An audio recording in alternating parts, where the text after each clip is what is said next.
ಸ್ತ್ರೀ 2 ಈ ಸಿನಿಮಾನ ನೋಡೋದಕ್ಕೆ ಹಿಂದೆ ಬಂದಿರುವಂತ ಸ್ತ್ರೀ ಹಾಗೇನೆ ಬೀಡಿಯಾ ಈ ಸಿನಿಮಾನ ನೋಡ್ಬೇಕಂತ ಕೆಲವೊಂದಷ್ಟು ಡೌಟ್ಸ್ ನಿನ್ ಮನ್ಸೊಳಗಡೆ ಇರುತ್ತೆ. ಎಂಟರ್ಟೈನ್ಮೆಂಟ್ ಮುಖಾಂತರ ನೋಡೋದಾದ್ರೆ ಈ ಸಿನಿಮಾ ನೋಡೋದಕ್ಕೆ ಹಿಂದೆ ಬಂದಿರೋ ಆ ಸಿನಿಮಾಗಳನ್ನ ನೋಡೋಂತ ಅವಶ್ಯಕತೆ ಇಲ್ಲ. ಬಟ್ ಏನಾದ್ರೂ ಕನ್ಫ್ಯೂಸ್ ಆಗ್ಬಿಡ್ತು ಯಾರು ಈ ಸ್ತ್ರೀ ಬೀಡಿಯಾ ಯಾರು ಅಂತ ನೀವ್ ಏನಾದ್ರೂ ತಿಳ್ಕೊಬೇಕು ಅನ್ಸಿದ್ರೆ ಆ ಎರಡು ಸಿನಿಮಾನ ನೋಡ್ಬೇಕಾಗತ್ತೆ. ಇನ್ನು ಸ್ತ್ರೀ ಚಾಪ್ಟರ್ 1 ಆವರೇಜ್ ಆಗಿತ್ತು, ಬಟ್ ಈಗ ಚಾಪ್ಟರ್ 2 ವಾವ್ ಅನ್ನೋ ತರ ಇದೆ. ಬಿಕಾಸ್ ಕಾಮಿಡಿ ನೆಕ್ಸ್ಟ್ ಲೆವೆಲ್ ಅಲ್ಲಿ ಇದೆ. ಅದನ್ನ ಅರ್ಥ ಮಾಡ್ಕೊಳ್ಳೋ ರೀತಿ ಇಲ್ಲಾದ್ರೆ ಇನ್ನೂ ನೆಕ್ಸ್ಟ್ ಲೆವೆಲ್ ಕಾಮಿಡಿ. ಹಿಂದಿನ ಕನ್ನಡದಲ್ಲಿ ನೋಡ್ಬಿಟ್ಟು ಏನ್ ಅರ್ಥ ಮಾಡ್ಕೋಬೇಕು ಅಂತೀಯಲ್ಲ. ಸಿನಿಮಾದಲ್ಲಿ ಶ್ರದ್ಧಾ ಕಪೂರ್ ಅವರು ಸ್ತ್ರೀ ಮಗಳಾಗಿ ಆಕ್ಟ್ ಮಾಡಿದ್ದಾರೆ. ಅದು ಚಾಪ್ಟರ್ 2 ನಲ್ಲಿ ರಿವೀಲ್ ಆಗುತ್ತೆ. ಮೇನ್ ಥಿಂಗ್ ಏನಪ್ಪಾ ಅಂದ್ರೆ ಈ ಸಿನಿಮಾದಲ್ಲಿ ಶ್ರದ್ಧಾ ಕಪೂರ್ಗೆ ನೇಮೇ ಕೊಟ್ಟಿಲ್ಲ. How is this possible?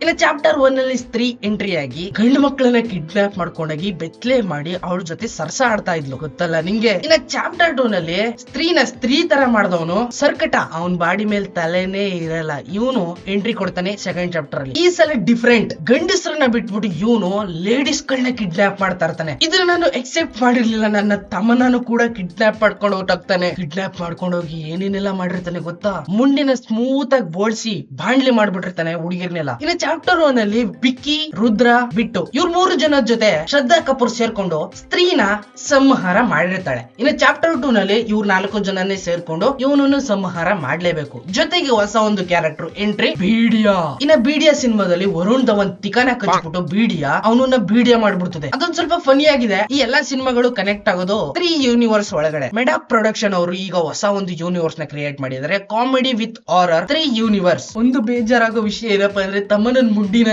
ಈ ತರ ಬೋಳ್ಸಿದಾರಲ್ಲ, ಆಜ್ ರಾತ್ ಮೇ ಅಂತ ಅಳ್ಳಾಡ್ಸ್ತಾ ಇರ್ಬೇಕಾದ್ರೆ ಸಡನ್ ಆಗಿ ಬಂದು ಸರ್ಕಟ ಅವಳನ್ನ ಹೆಂಗ್ ಎತ್ಕೊಂಡ್ ಹೋಗ್ತಾನೆ ಗೊತ್ತಾ?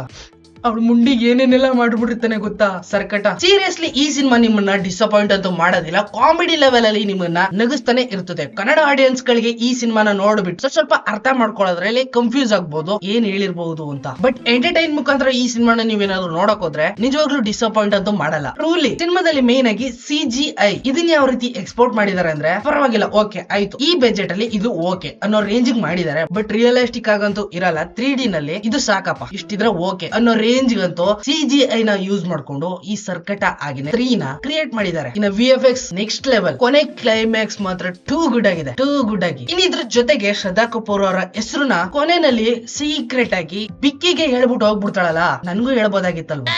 ಓವರ್ ಆಲ್ ಆಗಿ ಸಿನಿಮಾ ಮಾತ್ರ ಗುಡ್ ಆಗಿದೆ. ಕೆಲಸ ಮಾಡಿ ಮಾಡಿ ವೀಕೆಂಡ್ ಅಲ್ಲಿ ಒಂಚೂರ್ ಮಜಾ ಬೇಕು, ಯಾವ್ದಾರ ಒಂದ್ ಸಿನಿಮಾನ ನೋಡ್ಬೇಕು ಹಾರರ್ ಟೈಪ್ ಅಲ್ಲಿ ಅಂದ್ರೆ ಈ ಸಿನಿಮಾ ಅಟ್ ದ ಟೈಮ್ ಇವಾಗ ಬೆಸ್ಟ್. ಆದ್ರೂ ತಮ್ಮನಾಗಿ ಈ ತರ ಆಗ್ಬಾರ್ದಾಗಿತ್ತು.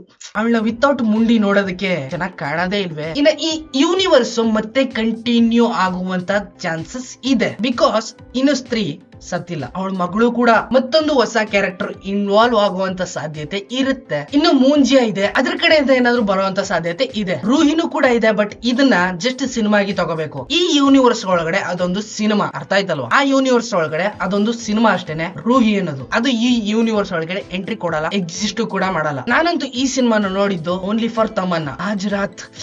ಸಿಗ್ತೀನಿ ಮುಂದಿನ ವಿಡಿಯೋದಲ್ಲಿ. Take care, bye bye, see you.